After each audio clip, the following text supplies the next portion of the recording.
Hello everyone, in this tutorial we'll be showing you how to use LastPass Password Manager for virtual assistant. Do you have experience using LastPass Password Manager? Let us know in the comment section below. And now to the main point. So let's assume you want to share your password with your virtual assistant who is your YouTube editor. So we have our YouTube password right here, and when we hover over it, we can see some options at the bottom right corner of this section, and here you can see the share icon. Click on it and it's going to ask you for the recipient email address. Now you're going to need to put in the recipient email address, which is your virtual assistant. So basically you're putting your virtual assistant's LastPass Password Manager email address. So we're going to put it right here.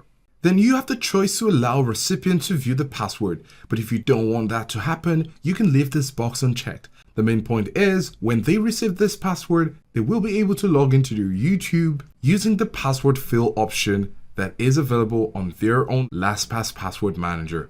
So click on share and you can see success sent to this email address. So that password has been sent to the virtual assistant, which we put in their email address right there. So now what you can see on the screen is the virtual assistant's mobile device, for example, if they're on the go and they're trying to receive your sent password. You can see here pending shares, and they will see that you're the one sending them the password for them to use. So they're going to tap on it. As you can see, it's pending. We're going to tap on it. And at the bottom here, you can see accept or reject. So we're going to tap on accept. And now you can see accepted shares. Now what the virtual assistant can do is to tap on the password there. And then you can see launch, copy username, view. If they tap on view, they will not see the password because it wasn't shared. When we go back, we can tap on it again and then click on launch. The launch will take them to YouTube and it's supposed to log them into that YouTube account, which was registered on your own LastPass Password Manager. So your virtual assistant can finally use your password if they're managing your YouTube page, as we have in this example. Did you find this helpful? Let us know in the comment section below. And if you found this insightful, do give us a like and subscribe for more videos. And thanks for watching.